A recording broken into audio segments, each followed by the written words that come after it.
Hello दोस्तों, नमः शिवाय। दोस्तों, हरतालिका तीज आने वाली है।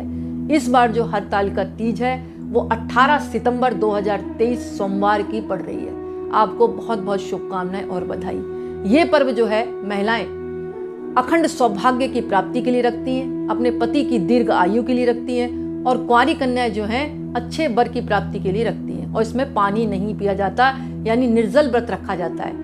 और अगर कोई महिला व्रत नहीं रह सकती तो वो जलपान कर सकती है, लेकिन कथा में आता है जल नहीं पीना चाहिए। दोस्तों, इस दिन करना क्या है आपको? सब प्रथम तो स्नान करने के बाद सुबह संकल्प करें कि मैं इसका व्रत रख रही हूँ। किसका? हरतालिका तीज का, अपने पति की दीर्घ आयु के लिए। उसके बाद आपको क्या करना है? अच्छी तरह तैयार होना है। वैसे प्रदोष काल में तैयार हो तो और भी अच्छा है। 16 श्रृंगार करें, लाल रंग की या गुलाबी रंग की या पीले रंग की साड़ी पहने और एक चौकी स्थापित करें और मंडप बनाए। किसका? केले का। अगर केले के पत्ते मिल जाते हैं तो उसका मंडप बनाए, क्योंकि सुंदर लगता है। और शिव जी और गणेश जी की, शिव जी की, पार्वती जी की, गणेश जी की बालू से प्रतिमा बनाए, क्योंकि कहानी में ये आया है कि आपको बालू से बनाकर पूजा करनी चाहिए प्रतिमा भगवान की। अगर आपको बालू नहीं उपलब्ध है तो मिट्टी की बना सकते हैं, गंगा नदी के पास की मिट्टी ले आएं। और अगर वो भी नहीं कर सकते तो आप बनी बनाई जो फोटो आती है, शिव परिवार आता है, वो रखकर आप चौकी पर स्थापित कर लें और विधिवत पूजा करें। धूप से, दीप से माँ के सिंदूर लगाएं, फल फूल मिठाई खीर बनाकर चढ़ाएं और माँ को 16 श्रृंगार की सामग्री अर्पण करें। यानी खुद भी तैयार हो, माँ को भी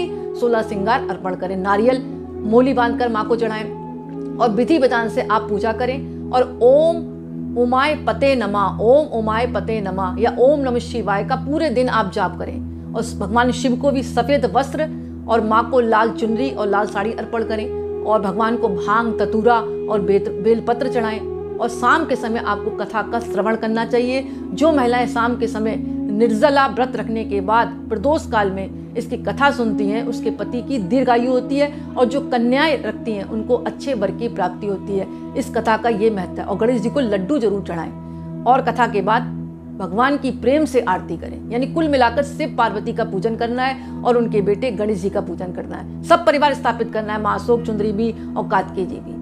और फिर क्षमा मांगनी है। उसके बाद आपको कथा किस प्रकार स्मरण करनी है? हाथ में कुछ चावल ले लें और फूल ले लें और हाथ में संकल्प करें कि आज मैं ये जो व्रत रखा है मैंने अपने पति की दीर्घायु के लिए, उनकी सलामती के लिए रखा है। और अगर कन्या है तो मैं अपने अच्छे वर प्राप्ति के लिए व्रत रख रही हूँ। और फिर कथा का श्रवण करें। कथा इस प्रकार आती है कि एक बार हिमालय जी से वो अपनी जो बेटी थी उनकी सती, उनके लिए वर की तलाश कर रहे थे और बहुत चिंतित थे कि मेरी कन्या जो बड़ी हो रही है और मुझे इसकी शादी करनी है। इतने में नारद जी आ गए। नारद जी बोले, महाराज आपके माथे की जो लकीर है ये कह रही है कि आप अपनी पुत्री के विवाह के लिए वर की तलाश कर रहे हैं। तो मैं एक वर बताऊं, आप भगवान विष्णु के साथ इनका विवाह तय कर दो। अब जो हिमालय राज थे उन्होंने क्या करा? शादी तय कर दी। नारद जी से कहा जाओ प्रस्ताव लेकर जाओ, विष्णु भगवान से शादी तय कर दो, विवाह का प्रस्ताव ले जाओ। हिमालय की तरफ से तो पक्का था शादी। और वो जाकर जो नारद जी थे वो जाकर नारायण नारायण कर भगवान विष्णु से बोले कि हिमालय राज ने आपके लिए शादी का प्रस्ताव भिजवाया सती के लिए। इधर जो थे हिमालय राज ने अपनी बेटी से कहा, सती से, देखो मैंने तुम्हारा विवाह विष्णु के साथ तय कर दिया है। तो जो सती थी वो रोने लगी, बोली मैं उनके साथ शादी नहीं कर सकती, मैं तो मन ही मन अपना पति भगवान शिव को मान लिया है। पिताजी ये काम मत करो, वो बारात लेकर आएंगे तो मैं घर छोड़कर चली जाऊंगी। हिमालय राज बोले कि नहीं, तुमको विवाह मैंने जहाँ किया वहीं आपको करना पड़ेगा। अब जो सती थी वो दुखी हुई और चिंतित जाकर बाहर बैठ गई। इतने में उनकी एक सहेली आई। सहेली बहुत होशियार थी और चालाक थी। उसने कहा, इतनी सी बात है, तुम क्यों दुखी हो? उन्होंने जो सती ने उन्हें बताया कि मेरे पिता ने शादी मेरी विष्णु भगवान से तय कर दी, लेकिन मैंने तो मन ही मन अपना पति भगवान शिव को मान लिया, मैं उनसे ही शादी करूंगी, नहीं तो मैं मर जाऊंगी। तो जो सहेली थी होशियार थी, बोले तुम भाग जाओ और जाकर जंगल में छुप जाओ किसी गुफा के अंदर। तो जो सती थी ऐसे ही किया और वो जाकर भगवान शिव की आराधना में लग गई। सखी ने उनको छुपा दिया था, एक तरह से उनका अपहरण करके छुपा दिया था। और वहीं वो पूजा करने लगी। बालू से भगवान शिवलिंग बनाए और पूजा करी भगवान शिव की। यानी बालू से उन्होंने शिवलिंग स्थापित करे और जो सती थी वो पूजा में लग गई। ओम नमः शिवाय निरंतर जाप करती रही। इधर क्या थे, जो हिमालय राज थे वो ढूंढते रहे कि मेरी बेटी कहाँ गई, बेटी दुखी कहाँ गई। वो दुखी हुए, उन्होंने अपने सैनिक भेज दिए जगह जगह ढूंढने के लिए। इधर क्या हुआ, जो सती थी वो पूजा पाठ में लगी रही। उन्होंने भगवान शिव को प्रसन्न किया। भगवान शिवाय बोले, तुम क्या चाहती हो? उन्होंने कहा, मैं आपको अपना पति मान चुकी हूँ और अगर आप मुझे अपनी अर्धांगिनी नहीं मानोगे, आप मुझसे शादी नहीं करोगे, अर्धांगिनी नहीं मानोगे, तो मैं आत्मदाह कर लूंगी। तो जो भगवान शिव थे उनकी तपस्या को देखकर बहुत खुश हुए, बोले ठीक है, मैं आपको वचन देता हूँ कि मैं आपको अपनी पत्नी के रूप में स्वीकार करूंगा। पार्वती जी मतलब जो सती जी थी बहुत खुश हुई। कहानी कौन मतलब सुन रहा है? ये पार्वती जी। तो और कौन सुना रहा है? शिव जी सुना रहे पार्वती जी को ये कहानी, क्योंकि उन्होंने पूछा था अपने पूर्व जन्म का वृतांत कि हरतालिका तीज का क्या महत्व है। तो शिव जी जो है पार्वती जी को ये कथा सुना रहे, इस बात को याद रखिए।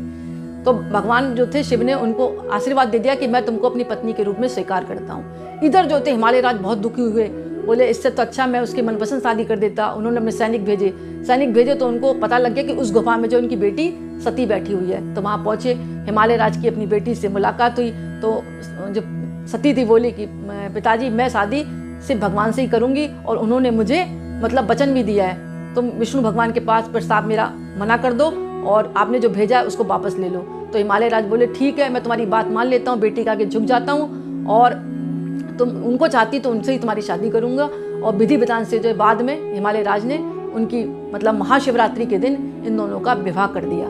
और ऐसा भी कहा जाता है कि हरतालिका तीज के दिन ही ये शादी पक्की हुई थी। शास्त्रों के अलग अलग मत हैं, कोई कहता है महाशिवरात्रि के दिन विवाह हुआ था, और कोई कहता है महाशिवरात्रि के दिन पार्वती और शिव जी का विवाह हुआ था, कोई कहता है सती और शिव जी का विवाह हुआ था, और हरतालिका वाले तीज के दिन भी विवाह हुआ था। कुल मिला के ये जो व्रत है वो अपने पति की दीर्घायु, उनके अच्छे स्वास्थ्य की कामना के लिए और अखंड सौभाग्य के लिए व्रत रखा जाता है। जो स्त्री इसको सुनाती है या सुनती है उसके सौभाग्य में वृद्धि होती है, और मात्र सुनने से ही इससे मतलब है उसके पति की दीर्घायु होती है। और जो महिलाएं मतलब व्रत रख सकती है तो जरूर रखे, और अगर नहीं रख सकती तो जल और चाय वगैरह पीकर रख सकती है। लेकिन मतलब जो कथा में यही आया है कि निर्जल रखना चाहिए। तो दोस्तों मेरा वीडियो पसंद आए तो लाइक जरूर करें और कमेंट्स में ओम नमः शिवाय जरूर लिखें। धन्यवाद।